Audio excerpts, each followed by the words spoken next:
नमस्कार साथियों, स्वागत है आप सभी का समीक्षा इंस्टीट्यूट के विशेष पॉडकास्ट में। आज हम लेकर आए हैं एक नया सब्जेक्ट। आपको पता है MPPSC assistant professor political science के इंटरव्यू जो है 9 अक्टूबर 2025 से शुरू होने वाले हैं। इससे पहले मैं आपको बता दूं, हाल ही में असिस्टेंट प्रोफेसर फिजिक्स संबंधित जो है रिजल्ट, अंतिम रिजल्ट परिणाम जो है जारी कर दिए गए हैं। उसमें हमारे संस्थान से रैंक 1 हासिल की है तनवीर आबिदीन पठान जी ने, के साथ ही में रैंक 13 हासिल की है हर्षा बघेल जी ने। आप सभी को जो है बहुत बहुत कॉन्ग्रेचुलेशन से बात करेंगे पॉलिटिकल साइंस विषय की इंटरव्यू की तैयारी को लेकर। आज हमारे साथ हैं इस विषय में subject expert doctor Jagdish Chaurasia sir, के पास 25 वर्षों से अधिक का जो है पॉलिटिकल साइंस के विषय में जो है एक्सपीरियंस रहा है। नमस्कार सर, स्वागत है आपका। नमस्कार। तो सर चर्चा करते हैं पॉलिटिकल साइंस के विषय में। आपको पता है सर 9 अक्टूबर से जो है पॉलिटिकल साइंस प्रोफेसर के इंटरव्यू स्टार्ट होने वाले हैं। तो उससे पहले छात्रों में है बहुत ज्यादा असमंजस की कैसे तैयारी करें, क्या जो है रणनीति अपनाएं। तो आपको क्या लगता है सर इसकी तैयारी के लिए, एमपीपीएससी असिस्टेंट प्रोफेसर की तैयारी के लिए, बेसिकली पॉलिटिकल साइंस विषय के लिए क्या स्ट्रेटेजी होनी चाहिए छात्रों की? सर थोड़ी सी स्ट्रेटेजी आप बताइए। अच्छा प्रश्न है आपका। विद्यार्थियों सबसे अधिक जो ध्यान देने की ज़रूरत है, क्योंकि यह असिस्टेंट प्रोफेसर का इंटरव्यू है, तो इसमें आपसे सामान्य ज्ञान की उम्मीद कम की जाती है और विषय का ज्ञान आपके पास होना बहुत ज़रूरी होता है। और इसके लिए कमीशन ने जो प्रीलिम्स में 10 यूनिट में बांटा है, उन 10 यूनिट की तैयारी आपको बहुत अच्छे से करनी चाहिए। एक बार पूरा सिलेबस जो 10 यूनिट में कमीशन ने बांट रखा है, उसका बहुत अच्छे से आप लोग रिवीजन कर लें तो आपका साक्षात्कार बेहतर हो सकता है। जी धन्यवाद सर, आपने बताया कि 10 यूनिट्स में किस प्रकार से जो है बांटकर जो है समय के साथ जो है हमें तैयारी करनी है। सर अगर हम बात करें नेक्स्ट क्वेश्चन की जो छात्रों के मन में उठता है, मैं उनकी तरफ से प्रश्न पूछना चाहूंगी आपसे कि सर कौन कौन से ऐसे इंपॉर्टेंट टॉपिक्स हैं छात्रों को अंतिम समय में छोड़कर जाने ही नहीं चाहिए आपको लगता है? सर उन टॉपिक्स के बारे में आप बताइए कुछ। ठीक, इसकी चर्चा हम लोग टॉपिक वाइज करेंगे। जैसे इसमें पहला जो यूनिट है, इसमें प्राचीन भारतीय राजनीतिक विचारक और इसमें है कौटिल्य। तो हम सभी को पता है कि भारत में कौटिल्य को भारत का मैकियावेली कहा जाता है ना। कौटिल्य वो विचारक हैं जिन्होंने राजनीति शास्त्र का एक व्यवस्थित अध्ययन किया था और कुछ महत्वपूर्ण सिद्धांत दिए थे जो आज भी अपनाए जाते हैं। तो आप किसी भी नज़रिए से कौटिल्य को इग्नोर नहीं कर सकते। ठीक है, तो जो पहला यूनिट है, इसमें आप सबसे ज़्यादा फोकस करें कौटिल्य पर। फिर एक चीज़ यहाँ से पहले यूनिट से एक और प्रश्न पूछा जा सकता है कि आपके कोई पसंदीदा राजनीतिक विचारक कौन से। तो जैसे कि आपके सिलेबस में आप देख पा रहे हैं, गांधी जी हैं, एम एन राय हैं, अरविंद घोष हैं, जयप्रकाश हैं, अंबेडकर जी हैं, सावरकर जी हैं। तो इतने सारे जो राजनीतिक विचारक हैं यूनिट 1 में, इनमें से किसी एक, वैसे तो सामान्य जानकारी सबकी रहती है थोड़ा थोड़ा, लेकिन इनमें से किसी एक के बारे में बहुत डिटेल जानकारी रखिए। क्योंकि कई बार क्या होता है कि आपसे एक सामान्य जानकारी तो सबके बारे में पूछी जाती है, पर फिर भी ये कहा जाता है कि आपका कोई पसंदीदा राजनीतिक विचारक या चिंतक कौन है।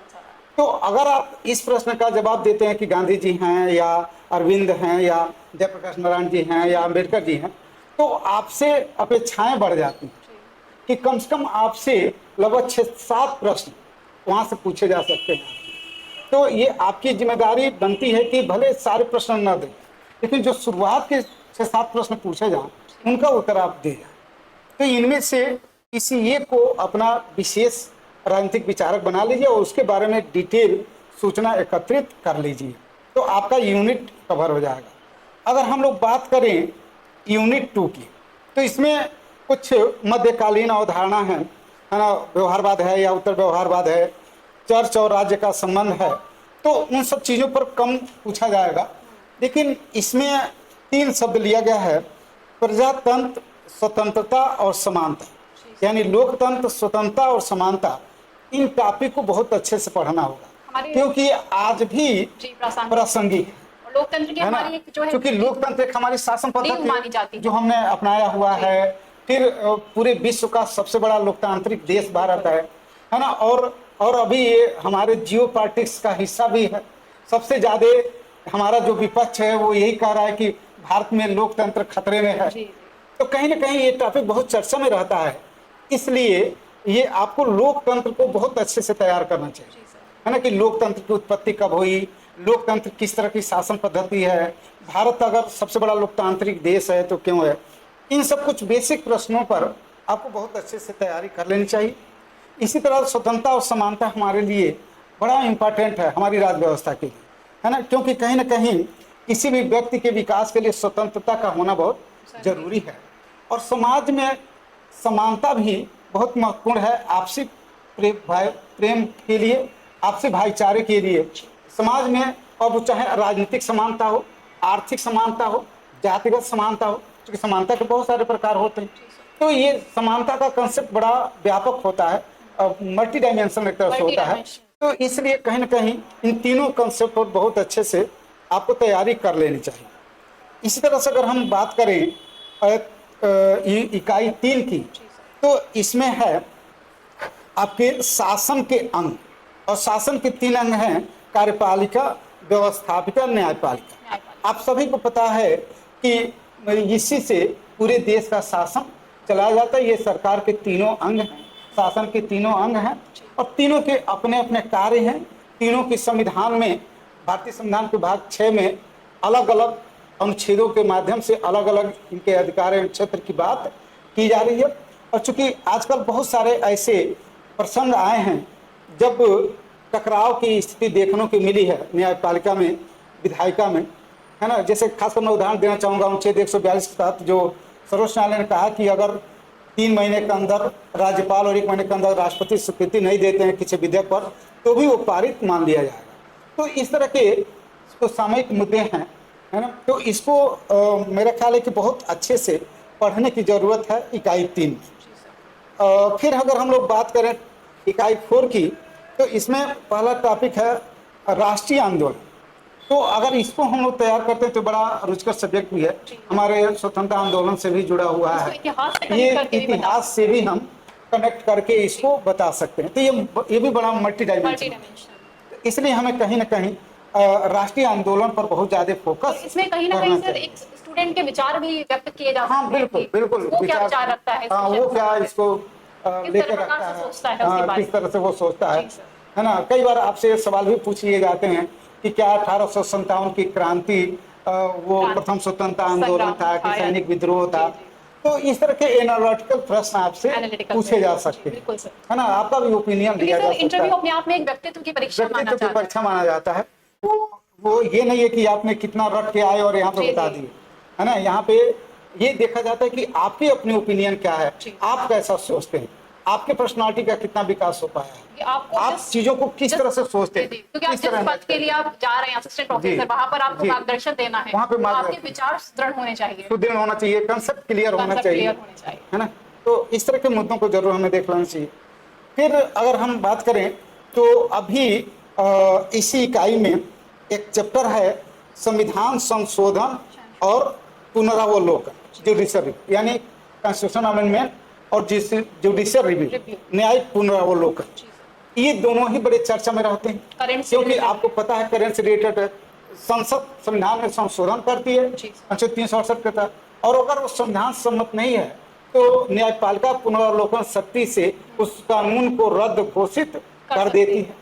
तो इसलिए ये सामयिक मुद्दे हैं और यहाँ से भी प्रश्न पूछे जा सकते हैं। इनके बैकग्राउंड से संबंधित कहाँ से लिया गया, लेटेस्ट क्या हुआ है ना, किस संविधान संशोधन के द्वारा क्या किया गया है। अभी कम से कम जो हाल के संशोधन हुए हैं या तो पहले के भी जो महत्वपूर्ण संशोधन जैसे 42वां है, 44वां है, 61वां है, तो कुछ 73वां 74वां है, तो जो कुछ महत्वपूर्ण संशोधन हुए हैं उससे रिलेटेड प्रश्न यहाँ से पूछे जा सकते हैं। अगर हम लोग बात करें यूनिट 5 की, तो इसमें जैसे जो पॉलिटिकल साइंस का ही एक भाग है, हालांकि अब तो एक स्वतंत्र विषय के रूप में लोक प्रशासन, तो ये 5वां यूनिट कहीं ना कहीं उससे जुड़ा हुआ है कि लोक प्रशासन का विकास कैसे हुआ।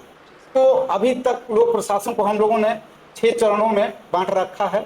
तो यहाँ पर एक बार लोक प्रशासन कब राजनीति शास्त्र से अलग विषय के रूप में स्थापित किया गया, अभी उसकी स्थिति क्या है, तो एक बार इस पर फोकस कर लेना होगा। साथ में अलग अलग विचारकों के क्या विचार, अलग अलग विचारकों के क्या विचार हैं, इसको लेकर के थोड़ा सा करना रहेगा। लोक प्रशासन शब्द क्यों बोला जाता है ना। फिर लोक प्रशासन को निजी प्रशासन से कैसे कैसे अलग अलग रखा करता है। है, जी सर। इन सब विषयों की चर्चा की जा आपको सकती इसमें की जा सकती है। फिर लोक प्रशासन के जैसे कुछ सिद्धांत होते हैं, सूत्र स्टाफ मतलब लाइन एंड स्टाफ, लाइन या स्टाफ। आदेश की एकता है, पद सोपान हियरार्की है, या स्पान ऑफ कंट्रोल मतलब नियंत्रण का विस्तार है या नियंत्रण का क्षेत्र है। तो इस तरह से, या केंद्रीकरण विकेंद्रीकरण किसे कहते हैं, औपचारिक या अनौपचारिक संगठन क्या होते हैं। तो इस पर थोड़ा सा हम को चर्चा कर लेनी चाहिए। यहाँ से आपसे प्रश्न बेसिक पूछा जा कॉन्सेप्ट सकता है। मुझे जो लगता है बेसिक कि कॉन्सेप्ट है जी, उसकी जानकारी जरूर यहाँ होनी से चाहिए। बन सकते हैं ऐसे। हाँ बिल्कुल।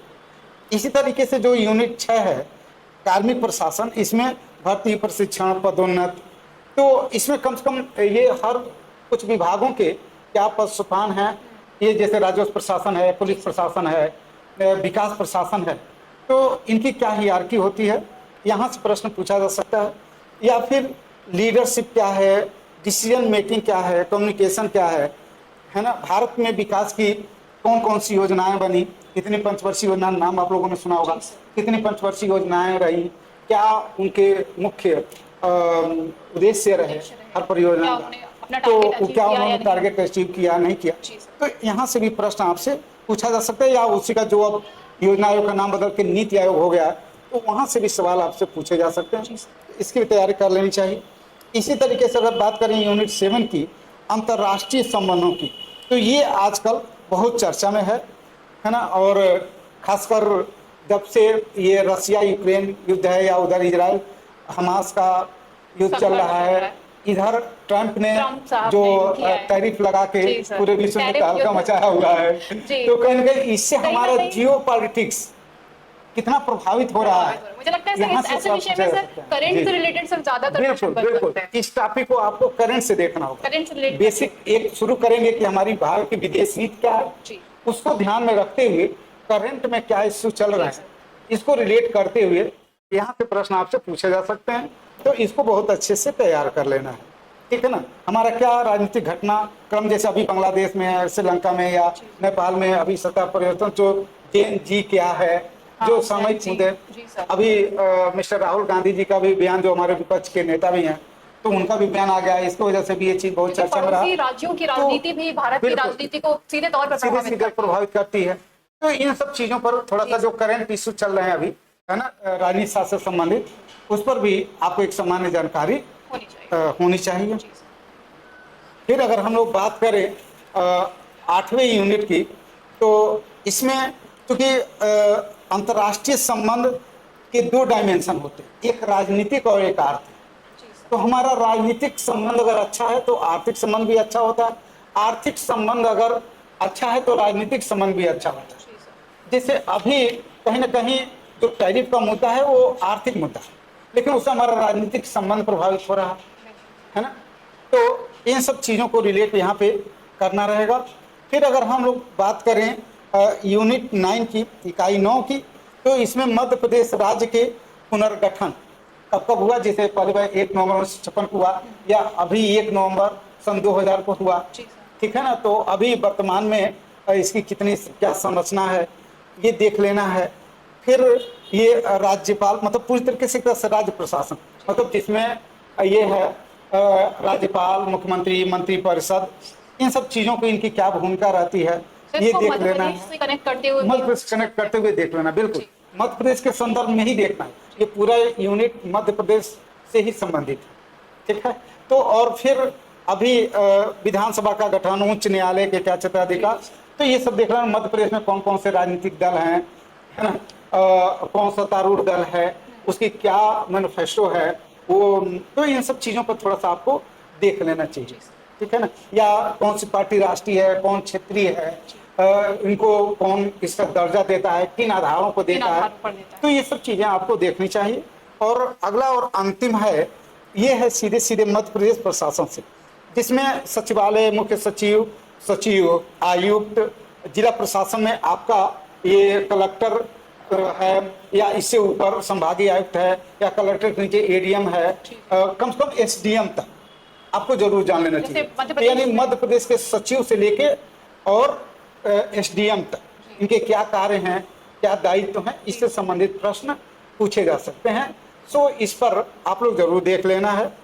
फिर मध्य प्रदेश की राजनीति में महिलाओं का योगदान कि अब तक आज़ादी के पहले आज़ादी में कौन कौन महिलाओं ने भाग लिया था, स्वतंत्रता आंदोलन जब चल रहा था तो किन किन महिलाओं ने भाग लिया था, या आज़ादी के बाद किन किन महिलाओं ने अपनी भागीदारी निभाई। जैसे सुश्री उमा भारती जो मध्य प्रदेश की पहली महिला मुख्यमंत्री भी रही, या अन्य लोग भी जिन लोगों ने राज्य में अपनी सक्रिय भूमिका निभाई या केंद्र में सक्रिय भूमिका निभाई। या ये प्रश्न और भी आपसे पूछा जा सकता है कि ये मध्य प्रदेश की राजनीति में महिलाओं की कम भागीदारी के क्या कारण है। तो थोड़ा सा इस तरह के प्रश्नों के लिए आप तैयार रहें, इस तरह के प्रश्न आपसे पूछे जा सकते हैं। तो बहुत धन्यवाद सर, आपने जो है पूरी 10 यूनिट को जो है कंसाइज रूप में बताया। ठीक है, तो अगर हम आज आगे की चर्चा के लिए हम लोग अगले चर्चा में जिस दिन हम लोग करेंगे उसमें अब कुछ चीजें और रह गई हैं कि आपको इंटरव्यू के दौरान क्या क्या सावधानियां बरतनी चाहिए। मेरा ख्याल है आप यही जानना चाह रही थी, तो थोड़ा सा आज समय का अभाव है, तो इसलिए हम लोग अगले पॉडकास्ट में इस पर चर्चा करेंगे कि इंटरव्यू के दौरान आपको क्या क्या सावधानियां बरतनी चाहिए, प्रश्नों का उत्तर किस तरह से देना चाहिए, उस समय आपके चेहरे का हाव भाव क्या होना चाहिए, आपको किस तरह से एंट्री करनी चाहिए। तो इन सब बातों की चर्चा हम लोग अगले एपिसोड में करेंगे। Thank you so much. Thank you sir, आपने बहुत अच्छा छात्रों का मार्गदर्शन दिया है। हम आशा करते हैं कि छात्र जो है इसको देखकर जो है इंटरव्यू की तैयारी की जो रणनीति तो जो है पूर्वक अपने जो है तैयारी कर पाएंगे। Thank you so much and keep watching.